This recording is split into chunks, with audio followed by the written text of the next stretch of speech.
Hey there, press the bell icon or never miss an update on cybersecurity and ethical hacking. Hello guys. तो आज बात करते हैं हम साइबर सिक्योरिटी में। तो 2024 के अंदर साइबर सिक्योरिटी का रोड मैप क्या होना चाहिए, एक बिगिनर को कैसे स्टार्ट करना चाहिए साइबर सिक्योरिटी के डोमेन के अंदर। जो एक कॉलेज स्टूडेंट है, अभी बीटेक कर रहा है, बीसीए कर रहा है, उसको अभी अगर साइबर सिक्योरिटी की पढ़ाई करना है, तो साइबर सिक्योरिटी में आना है, तो उसके लिए क्या क्या पढ़ना चाहिए उसको, तो इसकी बात में बात करते हैं आज। तो लेट्स एक्सप्लोइट।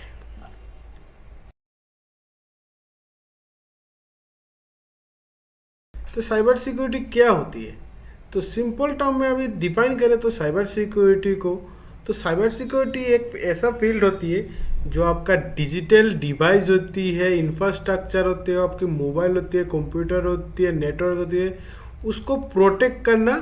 तो मालिशियस यूज़र की तरफ से कोई मालिशियस यूज़र आपका इंफ्रास्ट्रक्चर डिवाइस को हार्म नहीं पहुंचा सकते, इसीलिए आपका डिवाइस इंफ्रास्ट्रक्चर को प्रोटेक्ट करना वही होता है एक साइबर सिक्योरिटी इंजीनियर का, साइबर सिक्योरिटी का। तो ये साइबर सिक्योरिटी और इथिकल हैकिंग क्या अलग अलग होती है ना एक ही होते हैं? देखो, साइबर सिक्योरिटी और इथिकल हैकिंग अलग अलग फील्ड होती है। साइबर सिक्योरिटी में क्या होता है, आपका जो सिस्टम है, उसका जो डाटा है, उसको प्रोटेक्ट करना, कोई प्रिवेंशन करना, जो मिस यूज नहीं कर सकते उसको प्रोटेक्ट करना, वही होता है साइबर सिक्योरिटी के डोमेन के अंदर। और इथिकल हैकिंग क्या होता है, इथिकल हैकिंग होता है आपका सिस्टम के अंदर, आपका एप्लीकेशन के अंदर वल्नरेबिलिटी को फाइंड करना, उसको एक्सप्लॉइट करना, यही होता है इथिकल हैकर का काम। ठीक है। तो साइबर सिक्योरिटी और इथिकल हैकिंग के दो टर्म्स होती है, एक होती है ब्लू टीमिंग और एक होती है रेड टीमिंग। दोनों का जॉब रोल अलग अलग होता है, रोल्स एंड रेस्पॉन्सिबिलिटी अलग अलग होती है, टूल्स एंड टेक्निक भी अलग अलग होती है दोनों का। तो ब्लू टीम में काम क्या होता है, ब्लू टीम में मतलब यहाँ पे बहुत सारी है, शॉक एनालिसिस, थ्रेट इंटेलिजेंस होते हैं। तो क्या काम करते हैं ब्लू टीम?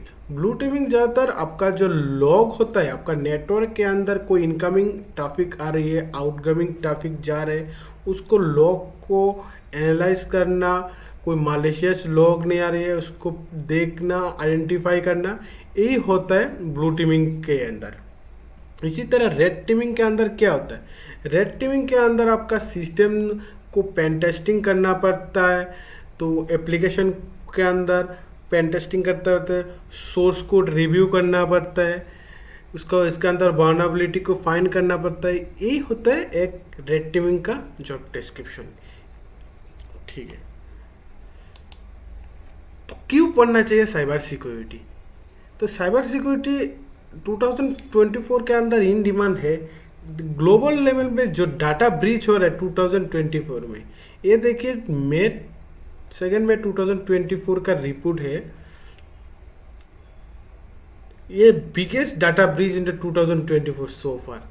जो सेक्टर होते हैं, मल्टीपल सेक्टर होते हैं, आईटी सर्विस सेक्टर होता है, टेलीकम्युनिकेशन सॉफ्टवेयर होता है, हेल्थ सेक्टर में अंदर डाटा ब्रीच है, इंडिया हो, यूएसए हो, ब्राज़ील हो, चाइना हो, रशियन, सभी के अंदर डाटा ब्रीच हो रही है। तो ये हेल्थ केयर के अंदर 2024 के अंदर अभी इतना डाटा ब्रीच हुआ है, ये आईटी एंड सॉफ्टवेयर सर्विस के अंदर डाटा ब्रीच रोज ही होते हैं आपका डाटा ब्रीच। देखिए एक स्टेटिस्टिक्स दिखा देता हूँ मैं, ये नवंबर 2023 का, ये दिसंबर 2000, ये जनवरी में देखिए आपका पर मंथ कैसे डाटा ब्रीच। तो सभी कुछ ठीक है, तो ये साइबर सिक्योरिटी पढ़ाई करे कहाँ से, रोड मैप क्या होना चाहिए? तो साइबर सिक्योरिटी के पढ़ने के लिए आपको पहले तो आपका कंप्यूटर को फंडामेंटल क्लियर होना चाहिए, कंप्यूटर का ट्रबल शूटिंग प्रोसेस होना चाहिए आपको, कंप्यूटर कैसे काम करता है उसको उसका नॉलेज होना चाहिए। तो ये कंप्यूटर के अंदर ऑपरेटिंग सिस्टम का हमारा नॉलेज होना चाहिए, ये विंडोज़ हो, लिनक्स हो, मैक ओएस, ये विंडोज़ के अंदर विंडोज सर्वर कैसे काम कर सकते हैं, विंडोज सर्वर 2016 कैसे काम करता है। ये लिनक्स लिनक्स को आपको पूरी अच्छी तरह से आना चाहिए, इसका कॉमन लाइन को पूरी मास्टर करना पड़ेगा। ये मैक ओएस को भी आपका पढ़ना चाहिए। तो इसके बाद ऑपरेटिंग सिस्टम पढ़ लिया, कंप्यूटर फंडामेंटल पढ़ लिया, अभी नेटवर्किंग को पढ़ना पड़ेगा आपको। नेटवर्किंग, बेसिक नेटवर्किंग होता है, आईपी एड्रेस क्या होता है, मैक एड्रेस क्या होता है, तो उसके डीएचसीपी क्या होता है, एक डीएचसीपी प्रोसेस काम कैसे करता है, फिर 7 लेयर ओएसआई मॉडल को पढ़ना पड़ेगा, एक टीसीपी यूडीपी प्रोटोकॉल क्या होता है उसको आपको पढ़ना पड़ेगा, ये एसएसएल और टीएलएस सर्टिफिकेट का काम क्या होता है वो नेटवर्किंग के अंदर आपको पढ़ना पड़ेगा।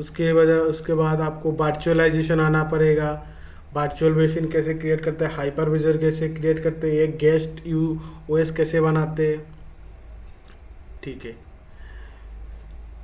तो इसी के अंदर आपको ऑथेंटिकेशन का मेथोडोलॉजी पढ़ना चाहिए, एक डिवाइस के अंदर का ऑथेंटिकेशन कैसे होता है, जो लाइक आपका विंडोज़ के अंदर कार्बोरोस होता है, एलडेप सर्विस होता है जो ऑथेंटिकेशन संभालते हैं, वो आपको भी पढ़ना पड़ेगा। तो इसके बाद क्रिप्टोग्राफी आपको पढ़ना पड़ेगा, हैशिंग क्या होता है, हैशिंग का कैसे कौन सा टाइप का एल्गोरिदम यूज़ होता है हैशिंग के अंदर, उसको आपको पढ़ना पड़ेगा।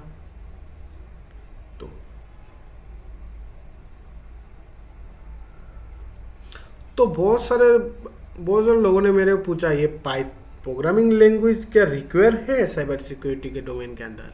हाँ, आपको प्रोग्रामिंग लैंग्वेज आना चाहिए, पाइथन आना चाहिए, एसक्यूएल आना चाहिए, जावास्क्रिप्ट आनी चाहिए, ये HTML है, शेल स्क्रिप्ट, ये 5 तो फेज आपको बिगिनर लेवल पे आना ही चाहिए।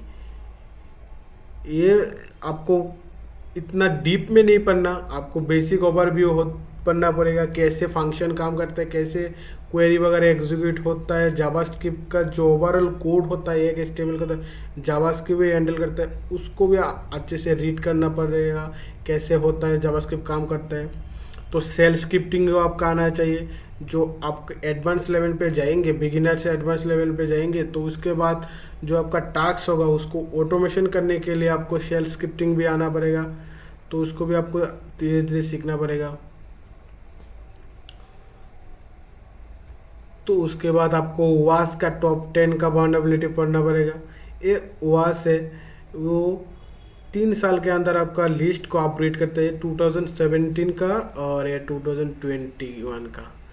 तो उसका जो वास का वल्नरेबिलिटी है, इंजेक्शन होती है, ब्रोकन ऑथेंटिकेशन होता है, ये आपका 2000 एक्सएमएल एंटिटी होती है, ये 2070 है। तो उसको आप ये अपग्रेड कर दे 2021 को, वहाँ पे आपका ब्रोकन एक्सेस कंट्रोल आ गया, क्रिप्टोग्राफी फेलियर आ गया, इंजेक्शन आ गया, इनसुकेट डिज़ाइन आ गया, ये बहुत सारे टर्म है सर्वर से, ये सभी को हम डिस्कस करेंगे आने वाले वीडियो में। तो साइबर साइक रिक्वेस्ट फोर्जरी क्या होती है, तो इसको आपको पढ़ना पड़ेगा। अभी ट्राई एक में पे जाओ, अकाउंट बनाओ, अकाउंट बना के यहाँ पे लॉग है, ये लैब है, इसको लैब को सॉल्व करो।